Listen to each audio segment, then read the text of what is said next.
बिस्मिल्लाहिर्रहमानिर्रहीम अस्सलाम वालेकुम dear students. Welcome to online tuition academy. आज हम पढ़ेंगे हमारा चैप्टर नंबर 5 जो कि है सेल साइकिल। उसका लेक्चर नंबर 1 है जिसमें हम देखेंगे कि the cell cycle and mitosis क्या होता है। इन आवर फर्स्ट लेक्चर हम कवर करेंगे introduction to the cell cycle, interphase के बारे में पढ़ेंगे जिसमें G1 और G2 है। माइटोसिस का ओवरव्यू देखेंगे और इसकी टाइप्स पढ़ेंगे, डिफरेंट कौन सी होती हैं, prophase, metaphase, anaphase and telophase, cytokinesis और सिग्निफिकेंस ऑफ माइटोसिस देखेंगे। और हम फाइनली ये चीज़ देखेंगे कि अगर एरर आ जाए माइटोसिस में तो कौन कौन सी बीमारियां हो सकती हैं। तो सबसे पहले हम स्टार्ट करते हैं अपने वन टॉपिक से जो कि है व्हाट इज़ सेल साइकिल। अब रिडोल्फ विर्को ने एक प्रिंसिपल दिया था जो कि बहुत फेमस हुआ था, और उसने कहा था कि जितने भी सेल्स हैं वो सेल से ही मिलकर बने हैं। ठीक है। और सेल का जो पूरा लाइफ साइकिल है उसके दो मेन फेसेस हैं, इंटरफेस और एम फेस। तो रिडोल्फ का जो प्रिंसिपल था वो ये था कि all cells come from cells. It means के सेल को डिवाइड होना ज़रूरी है, जब भी ग्रोथ होगी, रिपेयर होंगे और रिप्रोडक्शन होगी। ठीक है। और इसमें इन्होंने ये बताया था कि इंटरफेस जो होता है वो किसके बराबर होता है। उसका मतलब ये होता है कि प्रिपरेशन हो रही होती है आपकी फेस की, और 90% टाइम यही लगता है कि सेल डिवाइड नहीं कर रहा, लेकिन अंदर बहुत काम हो रहा होता है ताकि जो डिवीज़न होती है वो आपकी एरर फ्री हो। तो इसकी जो टू मेजर टाइप्स हैं, इंटरफेस जिसमें सेल प्रिपेयर हो रहा था डिवीजन के लिए, और जो दूसरी टाइप है वो है एम फेज़ यानी कि मायोटिक फेज़। ठीक है। तो एक्चुअल डिवीजन होती है। अब इंटरफेस की ड्यूरेशन जैसे कि मैंने बताया कि ट्वेंट एटलीस्ट 90% ऑफ टोटल सेल होती है, और उसके दौरान मेटाबॉलिक एक्टिविटी जो है वो बहुत ज़्यादा हो रही होती है। तो हम पढ़ते हैं कि ये इंटरफ़ेस क्या होता है, G1 क्या होता है, G2 क्या होता है, हम ये देखते हैं। जैसे कि सेल साइकिल का मतलब ही ये है कि इसमें हमने तो शुरू से चैप्टर 5 नंबर तक ये नॉलेज ली कि जितना भी लिविंग ऑर्गेनिज़म्स हैं वो सेल से मिलकर बने हैं, और हमें यहाँ तक भी इंफॉर्मेशन मिल गई कि सेल जो है वो डिवाइड और रीडिवाइड होता है, लेकिन उस सेल के अंदर क्या चल रहा होता है, कौन सी ऐसी केमिस्ट्री होती है, कौन सी ऐसी उस सेल के अंदर प्रोसीजर होता है जिसकी वजह से ये सेल्स डिवाइड होते हैं। ठीक है। तो वो सारी चीज़ें जो हैं वो आज हम इस चैप्टर में समझेंगे। तो सबसे पहले हम आ जाते हैं G1 जिसको फर्स्ट गैप कहते हैं। इसका मतलब ये होता है कि cell start its cycle here after being produce, once a cell produce then वो अपनी साइकिल जो है वो यहाँ से स्टार्ट करता है कि किस तरीके से उसने अपनी साइकिल को कंप्लीट करना है, एंड देन उसी सेल को दोबारा से एक नया सेल बनाना है। ठीक है। तो G1 जो है वो फर्स्ट गैप होता है। इसका मतलब ये होता है कि सेल नॉर्मल लाइफ से गुजरता है, साइज़ बढ़ाता है अपना, प्रोटीन और ऑर्गेनील्स जैसे माइटोकॉन्ड्रिया, राइबोसोम्स बनाता है। ये चेक करता है कि क्या एनवायरनमेंट डिवीज़न के लिए ठीक है। अगर तो ठीक है तो इट्स ओके, और अगर नहीं ठीक तो सेल G0 में चला जाता है। ठीक है। G0 में चला जाता है। अब G0 क्या है ये भी हम देखेंगे।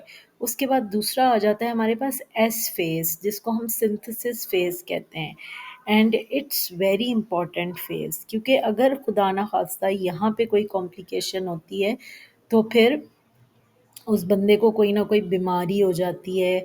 या आपने बाज़ दफ़ा देखा होगा ना कि बच्चे जो हैं जो पैदा होते हैं वो मुख्तलिफ़ बीमारियों के साथ होते हैं, किसी को डाउन सिंड्रोम होता है, किसी को डिफरेंट मेंटल डिसऑर्डर होते हैं। तो ये वाली जो स्टेज है ये बड़ी क्रिटिकल स्टेज होती है, ये सबसे इम्पोर्टेंट स्टेज है, एंड डीएनए रेप्लिकेशन इसी स्टेज में हो रही होती है, यानी कि 1 क्रोमोसोम्स इक्वल होता है 1 डीएनए मॉलिक्यूल के। ठीक है। तो एस फेज़ के बाद जो क्रोमोसोम्स है वो टू सिस्टर क्रोमेटिड्स बनाता है जो सेंट्रोमेयर से जुड़े होते हैं। मतलब ये कि जेनेटिक मटेरियल आपका डबल हो जाता है, लेकिन क्रोमोसोम्स नंबर अब भी सेम ही हैं।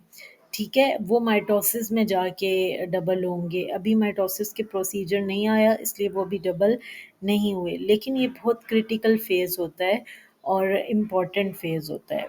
उसके बाद सेल की लाइफ साइकिल का, राइट, उसके बाद हमारे पास आ जाता है G2 फेज़, जिसको सेकंड गैप कहते हैं। ठीक है, जैसे G1 को फर्स्ट गैप कहते हैं तो G2 को सेकंड गैप कहते हैं। इसमें ये होता है कि बहुत ज़्यादा ग्रोथ होती है और जो सिंथेसिस ऑफ प्रोटीन है वो इसमें बहुत ज़्यादा होता है, बिकॉज़ वो इम्पोर्टेंट होता है माइटोसिस के लिए। यानी कि सेल फिर से ग्रो करता है और माइटोसिस के लिए प्रोटीन बनाता है, स्पेशली स्पिंडल फाइबर्स बनने वाले जो ट्यूबुलिन प्रोटीन होते हैं वो बनाता है। लास्ट चेक इसका क्या होता है कि क्या डीएनए रेप्लिकेशन ठीक हुआ है। अगर कोई एरर होता है तो सेल यहीं पे रुक जाता है। ठीक है, यानी कि अल्लाह ताला ने इसका सिस्टम ही ऐसे बनाया हुआ होता है कि वो इस चीज़ को रोक लेता है। उसके बाद आ जाता है जीओ फेज़। जीओ फेज़ कुछ स्पेशलाइज्ड सेल यहाँ पे होते हैं जो कि परमानेंट होते हैं, जैसे न्यूरॉन्स। ये कभी डिवाइड नहीं होते। जैसे लिवर के सेल्स ज़रूरत पड़ने पर वापस जीवन में आ सकते हैं, लेकिन ये वाले जो सेल्स हैं जियो, ये डिवाइड नहीं होते। तो इसमें कौन-कौन से सेल्स आ जाते हैं? न्यूरॉन्स आ जाते हैं जो कि नर्वस सिस्टम के सेल होते हैं, लिवर एंड किडनी के आ जाते हैं और एपिथेलियल सेल्स आ जाते हैं। ठीक है? उसके बाद इसका जो है वो बीएम का जो फ़ेज़ है उसका डिवीज़न बहुत ही शॉर्ट होता है और इसका मकसद ये होता है कि एक पेरेंट सेल से जो 2 जेनेटिकली आइडेंटिकल डॉटर सेल्स बन जाएँ। तो जो एम फ़ेज़ होता है उसमें कैरियोकाइनेसिस एंड साइटोकाइनेसिस होते हैं। अब ये सब क्या होते हैं कैरियोकाइनेसिस एंड साइटोकाइनेसिस? ये हम पढ़ेंगे माइटोसिस के अंदर, राइट? अब माइटोसिस सिर्फ यूकैरियोटिक सोमैटिक सेल में होता है और इसका रिज़ल्ट ये होता है कि 2 डिप्लॉयड 2n सेल्स जो कि पेरेंट्स जैसे होते हैं वो इसमें बनते हैं। अब इसमें 4 स्टेजेस हैं इसकी। पहली है प्रोफ़ेज़, दूसरी है मेटाफ़ेज़, एनाफ़ेज़ एंड टीलोफ़ेज़। ठीक है? तो सबसे पहले हम प्रोफ़ेज़ की बात करते हैं।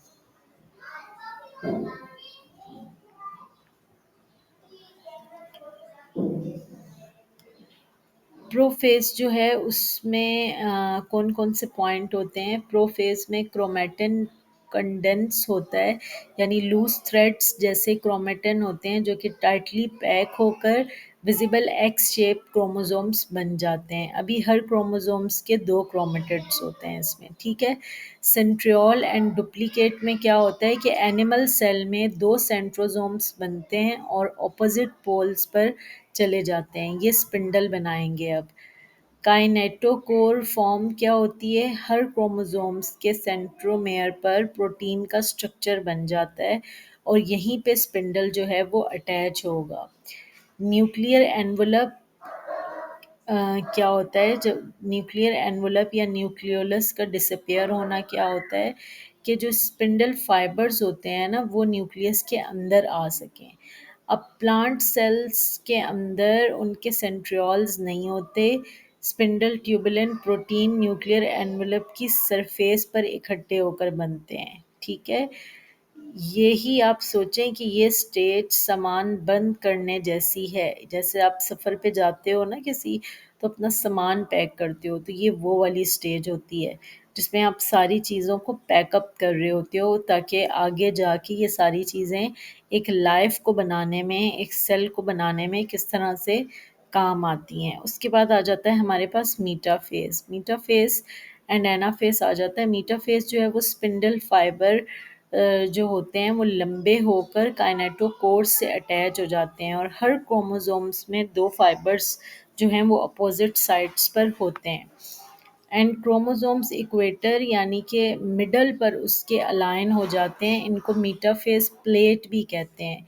ये वाली जो स्टेज होती है it's most stable stage, because इसी स्टेज पे क्रोमोसोम्स सबसे ज़्यादा विजिबल होते हैं और जेनेटिक्स इसी स्टेज में क्रोमोसोम्स काउंट करते हैं। ठीक है, यानी कि आप ये सोचें कि एक आर्मी है जो कि एक लाइन में खड़ी हो गई है, एक फ़ौज है जो लाइन में खड़ी हो गई है और उसको इंस्पेक्शन किया जाता है। ठीक है, उसके बाद आ जाता है हमारे पास एनाफेज़। एनाफेज़ को हम इस तरह से कह सकते हैं कि पुलिंग अपार्ट, यानी कि सबसे क्रिटिकल मोमेंट है। काइनेटोकोर फाइबर्स छोटी होती हैं और सिस्टर क्रोमेटिड्स को अलग करके खींचती हैं। अब सेंट्रोमेयर इसमें क्या होता है, स्प्लिट हो जाता है और हर क्रोमेटिड में आप आप मेन एक इंडिविजुअल क्रोमोसोम्स बन जाता है। ठीक है, जो नॉन काइनेटोफाइबर्स होते हैं वो इलैंगुएट हो जाते हैं और सेल्स के पोल्स को पुश करते हैं, उसको दूर फेंकते हैं और एंड में हर पोल पर एक आइडेंटिकल क्रोमोसोम का सेट होता है। बिल्कुल इसी तरह जैसे आप सोचें कि रस्सी, दो टीमें हैं जो कि रस्सी खींच रहे हैं, तो वो बीच से अगर टूट जाए, ठीक है, इन सब की जो आप पिक्चर्स है वो वन बाय वन आप साथ अपने बुक में देखें तो आपको समझ आ रहा होगा कि इस फेज़ में आके क्या होता है कि जैसे कोई रस्सी खींच रहा था और वो टूट गई, आधे उधर हो गए और आधे उधर हो गए। तो एनाफेज़ में इस तरह से होता है। अब नेक्स्ट हमारे पास आ जाती है टीलोफेज़। टीलोफेज़ में आप रिवर्स करते हो प्रोफेज़ का, यानी कि जो प्रोफेज़ का उलट है ना वो टीलोफेज़ में होता है।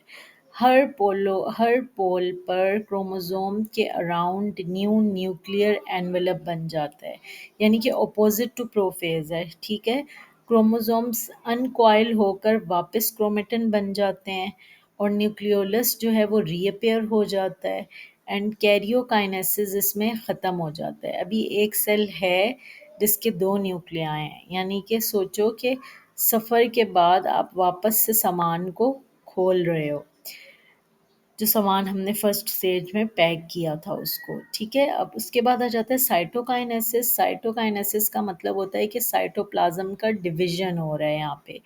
ये टीलोफेज के साथ होता है या बाद में होता है, लेकिन एक सेल को फिजिकली दो में बना देता है। तो एनिमल सेल में तो ये इस तरह से होता है कि एक्टिन माइक्रोफिलामेंट्स का एक कॉन्ट्रैक्टाइल रिंग बीच में पिंच करता है जिसको क्लीवेज फरो कहते हैं। और प्लांट सेल में ये सेल प्लेट बना देता है। ठीक है, जिसमें गोल्जी वेसिकल्स होते हैं सेल वॉल के अंदर। आपको याद होगा हमने पढ़े थे कि जो कि मटेरियल लाकर फ्यूज़ होते हैं और ये बाद में न्यू सेल वॉल बन जाती है। तो एट द एंड रिज़ल्ट इसका टीलोफ़ेज़ का क्या होता है, साइटोकाइनेसिस का क्या होता है कि दो जेनेटिकली आइडेंटिकल डॉटर सेल्स बन जाते हैं, each with the same chromosomes number as parent.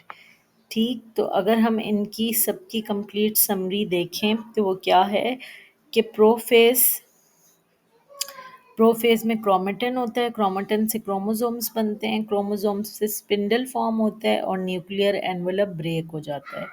उसके बाद आ जाती है मीटाफेज़। मीटाफेज़ में क्रोमोसोम्स अलाइन होते हैं इक्वेटर में, ठीक है, और मीटाफेज़ प्लेट बनाते हैं। एनाफेज़ में क्या होता है, एनाफेज़ में सिस्टर क्रोमेटिड्स एक दूसरे को अपोजिट साइड पे पुल करते हैं। और टीलोफेज़ में न्यूक्लियर एनवेलप क्या होता है, दोबारा से रिफॉर्म हो जाता है और क्रोमेटिन अनकॉइल हो जाते हैं।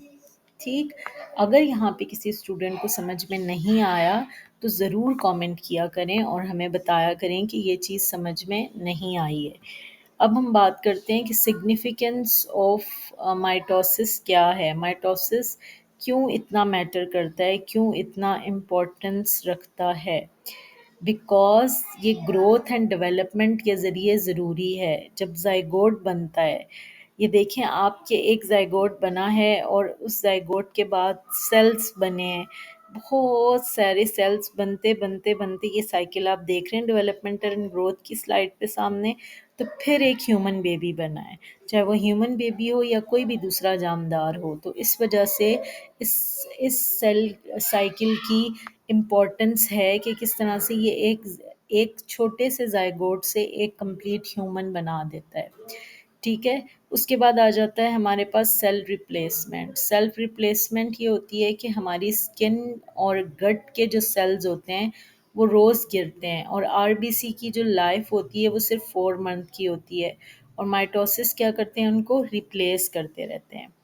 उसके बाद रीजनरेशन में आपने देखा होगा कि सुना होगा आपने कि सी स्टार जो है वो रीजनरेट कर लेती है it's lost arm through mitosis.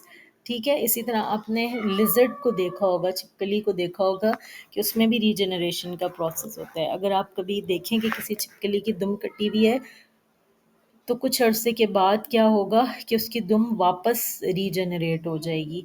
तो ये किसी किसी में रीजनरेशन का प्रोसीजर होता है। ठीक है, दोबारा से जो है वो बन जाते हैं, वो ऑर्गन दोबारा से रीजनरेट हो जाता है। तो यहाँ पे दी हुई है सी स्टार की एग्जाम्पल, और लिजर्ड भी इसकी एग्जाम्पल हो सकती है। लिजर्ड की दुम, ठीक है, उसकी टेल। उसके बाद आ जाता है एसेक्सुअल रिप्रोडक्शन। एसेक्सुअल रिप्रोडक्शन में यही होता है कि हाइड्रा बडिंग से न्यू इंडिविजुअल बनता है। यानी कि हाइड्रा प्लांट है, ठीक है, आपने उसकी एक बड काटी और उसको एक जगह पे उगाया, तो वहाँ से फिर एक न्यू हाइड्रा बन गया। ठीक है, यानी कि उसमें माइटोसिस डिवाइड होके एक न्यू इंडिविजुअल बना लेते हैं। ठीक है, एक न्यू इंडिविजुअल बना लेते हैं। तो ये इसलिए सिग्निफिकेंस ऑफ माइटोसिस इम्पॉर्टेंट है, क्योंकि ये किसी भी जानदार की ग्रोथ के लिए इम्पॉर्टेंट है, किसी भी जानदार की सेल्फ रिप्लेसमेंट के लिए, किसी जानदार में रीजनरेशन के प्रोसेस को करती है, और कहीं पे एसेक्सुअल रिप्रोडक्शन के तौर पे काम आती है। उसके बाद आ जाती है कि एरर्स अगर माइटोसिस में आ जाएँ तो क्या होता है। जब माइटोसिस गोज़ रॉन्ग हो तो क्या होता है, कैंसर। सेल डिवीज़न को जीन्स कंट्रोल करते हैं, ठीक है? और अगर उन जीन्स में म्यूटेशन हो जाए, यानी कि कोई तब्दीली आ जाए, तो वो म्यूटेशन कॉज़ करती है uncontrolled division, and that uncontrolled division leads to a tumour. ठीक है? वो ट्यूमर कॉज़ करता है। अब किस तरह से ट्यूमर कॉज़ करता है? ट्यूमर क्या होता है? ट्यूमर होता है एबनॉर्मल सेल का एक मास, ठीक है? तो वो ये कैसे बनना शुरू होता है? एक जगह इकट्ठा होता रहता है, स्प्रेड नहीं होता, तो ट्यूमर बन जाता है। अब इसको आप क्या करते हैं? इसको आप सर्जरी से रिमूव कर सकते हैं, लेकिन ट्यूमर की भी 2 टाइप्स हैं। एक होता है मैलिग्नेंट ट्यूमर। ये ऐसा कैंसर होता है, मैलिग्नेंट ट्यूमर, जो ट्रीटेबल है। यानी कि ये क्या होता है कि सराउंडिंग्स में ये जो टिश्यूज़ होते हैं उनको इन्वेड करता है, और सेल्स जो है ना वो ग्रोथ कंट्रोल खो देते हैं इसमें। लेकिन ये एक जगह पे इकट्ठा होता जाता है और आप इसको ऑपरेट करके हटा सकते हैं। ठीक है? ऑपरेट के थ्रू इसको रिमूव कर सकते हैं। एक होता है मीटास्टेसिस। मीटास्टेसिस कैंसर्स जो हैं वो ब्लड सेल के अंदर होते हैं, और ये बॉडी के दूसरे हिस्सों में जाकर न्यू ट्यूमर्स बनाते हैं, और ये सबसे ज़्यादा इनकी ख़तरनाक स्टेज होती है। इसलिए आपने देखा होगा कि जो कैंसर पेशेंट है उनके लिए कीमोथेरेपी या रेडिएशन के ट्रीटमेंट किए जाते हैं, ताकि ये जो फास्ट सेल्स डिवाइड और रीडिवाइड जाके हो रहे हैं ये ख़त्म हो सकें। लेकिन चाहे वो ट्यूमर अपनी बिगिनिंग स्टेज में हो या मेटास्टेसिस स्टेज में हो, ये ख़तरनाक ही होता है, क्योंकि ये एक के बाद दूसरी स्टेज में जाता चला जाता है, और एट द एंड जो है वो पर्सन की डेथ कॉज हो जाती है। इसलिए एरर अगर माइटोसिस में आ जाए तो वो कैंसर और ट्यूमर जैसे बीमारियों को जन्म देता है। तो इस लेक्चर के जो क्वेश्चंस हैं इम्पोर्टेंट, वो मैंने यहाँ पे लिख दिए हैं, आप देख सकते हैं। की टर्म्स जो हमने आज के लेक्चर में पढ़े वो भी मैंने बता दिए हैं। तो आज हमारा जो फर्स्ट लेक्चर है वो कंप्लीट हो गया है, एंड कॉन्ग्रेचुलेशन स्टूडेंट्स, आपने बहुत मेहनत के साथ इस पूरी जर्नी में साथ दिया है हमारा, और इंशाल्लाह हम लेक्चर 2 के साथ दोबारा हाज़िर होंगे। तब तक के लिए अल्लाह हाफ़िज़। चैनल को सब्सक्राइब और लाइक और शेयर ज़रूर करें। Thank you.